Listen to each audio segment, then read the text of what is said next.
Hi, it's me again with Corel Draw Tips and Tricks. Somebody's doing this or trying to do this, and I changed the word to epilogue laser. It's pretty cool, but as you can see, it's whenever you use the lens effect, you get a white background. So we're going to take this, and you've looked now, there's no white background on this.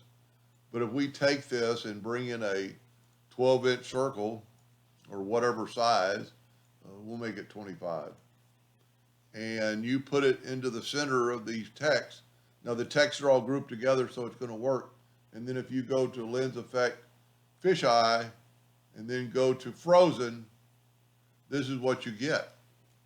That's a pretty cool idea. I've never thought about using two different colored texts or two different shades of texts or fonts. But as you can see, it's got a white background. Well, that's not hard to get rid of. Just select your lens effect, go to object group and ungroup.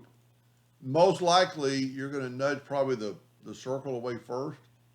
But then if you will pick on that white and not get the text, look at that, it removed the white and then you can hit delete. And if you want the circle back, you could put the circle back.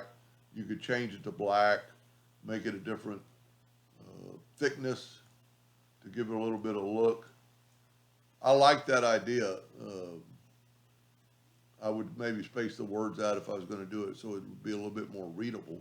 But that's how you get, if you're going to print this on a blue t-shirt and you didn't want that white background, no matter what color you make that, well, that doesn't look very good. But if you had different colored texts, different colored fonts, that's a pretty cool look. So that's how to get the white background out of a lens effect.